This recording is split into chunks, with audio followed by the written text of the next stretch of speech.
महात्मा गांधी के बाद the greatest Indian. खोज शुरू हो जाए। रिलायंस मोबाइल पेश करते हैं the greatest Indian, powered by Samsung Galaxy S3, history TV 18 और CNN IBN की पहल। The Greatest Indian, presented by Reliance Mobile. It's simply better. Powered by Samsung Galaxy S3. Country club billionaire card आपको दिलाएगा life time membership के साथ और बहुत कुछ सिर्फ 59,999 रुपए में। To become a country club member, SMS CCIL to 56767.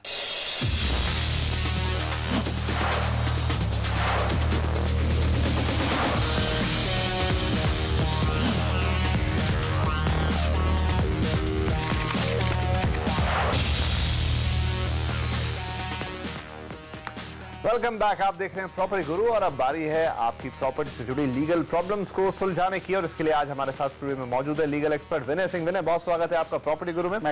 तो आइए विनय जी के साथ हम आपकी प्रॉपर्टी के लीगल प्रॉब्लम्स को सुलझाने का सिलसिला शुरू करते हैं। लेते हैं अपने पहले कॉलर को, जो कि आ रहे हैं गुजरात जामनगर से, अभिमान हरिचंदन जी। अभिमान साहब, पूछिए अपना सवाल। जी, मैं अभिमान बोल रहा हूँ और भुवनेश्वर में मैंने एक जगह खरीदी है 2000 स्क्वायर फुट की, और उसमें सेल डीड करने के बाद रजिस्ट्रेशन भी हो गया है जी।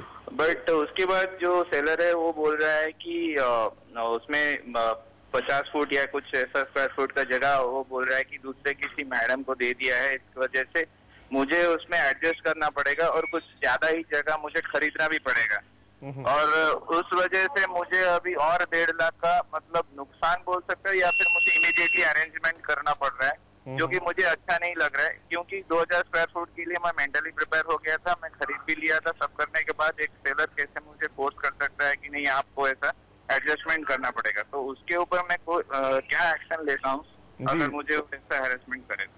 बिल्कुल, यहाँ पर विनय क्या सलाह होगी इनके लिए? अभिमान जी, आपको मेरे राय में तो एक सर्वे करवा लेना चाहिए। आपकी जो ज़मीन है उसका एक आर्किटेक्ट से सर्वे करा के आपकी जो बाउंड्रीज है वो डिमार्केट करा लीजिए। अगर आप रेवेन्यू अथॉरिटीज़ को अप्रोच कर सकते हैं तो उनके द्वारा भी उनको बुला करके आप जो बाउंड्रीज है वो डिमार्केट कर सकते हैं। तो एक बार आपकी जो बाउंड्रीज है वो तय हो गई तो मैं समझता हूं कि ये जो डिस्प्यूट वाली बातें हैं ये अपने आप हल हो जाएंगी। इसके बाद अगर कोई आपकी प्रॉपर्टी में एनक्रोच करता है, फिर आपके पास काफ़ी सारे ऑप्शंस हैं कोर्ट्स को अप्रोच करने के या पुलिस को अप्रोच करने के वगैरह वगैरह। तो पहले मैं समझता हूं कि आप जरा डिमार्केशन करवा लीजिए तो आपका जो पोजीशन है आपकी वो क्लियर हो जाएगी। चलिए अभिमान जी, तो आपके लिए सलाह, सबसे पहले अपनी प्रॉपर्टी का डिमार्केशन करवा लीजिए ताकि आगे आने वाले वक्त में आप अपनी चीजों को बेहतर तरीके से पेश कर सकें अगर कोई लीगल एक्शन लेने या होने की जरूरत पड़ती है। आगे बढ़ते हैं, अगले कॉलर आ रहे हैं हमारे मुंबई से मानेश नानावटी जी। नानावटी जी, पूछिए अपना सवाल। हेलो। हाँ जी सर, पूछिए। विनय जी नमस्कार। नमस्कार सर, ये मैंने बम्बई में पागड़ी सिस्टम के अंदर कुछ 350 स्क्वायर फीट का एक रूम लिया हुआ है, और उसके अंदर मैं अब एक टॉयलेट बनाना चाहता हूँ, बट लैंडलॉर्ड मुझे इस चीज की परमिशन नहीं दे रहा है, और ऑलरेडी सीवेज पाइपलाइन गई हुई है, मतलब मैं कोई प्रॉपर्टी को ऑल्टर नहीं कर रहा हूँ। तो इसके अंदर मेरे क्या राइट्स हो सकते हैं सर? नहीं, आप क्या करना चाहते हैं मानिश जी? जी, मैं अंदर लैट्रिन बनाना चाहता हूँ, टॉयलेट बनाना चाहता हूँ सर अंदर। देखिए, अगर हाँ जी, अभी आपको अगर लैट्रिन बनाना है तो आपको दो चीज़ों की ज़रूरत है। पहले तो लैंडलॉर्ड की परमिशन की ज़रूरत है और दूसरी म्युनिसिपल कॉर्पोरेशन की परमिशन की ज़रूरत है। तो आप टेनेंट होते हुए ये इन दो परमिशंस के बिना आप नहीं कर पाएंगे। तो मैं समझता हूँ कि आपको लैंडलॉर्ड से ये डिस्कस करना होगा, पहली बात, उनकी परमिशन लेनी होगी और लैंडलॉर्ड को BMC से परमिशन लेनी होगी, तब जाके आपका ये टॉयलेट बन सकता है। तो आप इसे लैंडलॉर्ड के थ्रू ही परस्यू करें। चलिए मानेश जी, तो सीधी साफ सुथरी सलाह यहाँ पर कि आप पहले अपने लैंडलॉर्ड और उसके बाद जैसा यहाँ पर विनय जी ने बताया कि BMC की भी परमिशन यहाँ पर जरूरत लगेगी, उसकी रिक्वायरमेंट होगी, और जब दोनों लोगों से परमिशन आपको मिल जाए तो फिर आप टॉयलेट का कंस्ट्रक्शन वहां पर कर सकते हैं, लेकिन ये दो परमिशन आपको लेनी ही होगी। आगे बढ़ते हैं, अगले कॉलर आ रहे हैं हमारे कल्याण से सुनील शिवगुंडे साहब ने फोन किया। सुनील जी, पूछिए अपना सवाल। हेलो। हाँ सर, पूछे। अच्छा, मेरा एक्चुअली सवाल ये है कि मैं प्रॉपर्टी रजिस्ट्रेशन किया है जी। मेरा कॉस्ट है सेकंड सेल में 19 लाख जी, और उसका रजिस्ट्रेशन फी जो आता है गवर्नमेंट का 1%, दैट इज 19,000 जी। ओके, ये होने के बाद स्टैम्प ड्यूटी आता है 5%, दैट इज 95,000 जी। ओके, इसके बावजूद मैं LIC का एक एजेंट है, उसको मैं अप्रोच किया था for the registration and all. First सवाल है कि वो उनको LIC हाउसिंग फाइनेंस अलाउ करती है क्या रजिस्ट्रेशन के लिए, उनके कुछ रूल्स रेगुलेशंस है क्या? सेकंड थिंग, वो 95,000 प्लस 19, दैट इज 114, उसके बावजूद उसने मेरे को 8,000 रुपए एक्स्ट्रा मांगे, वो किसके लिए?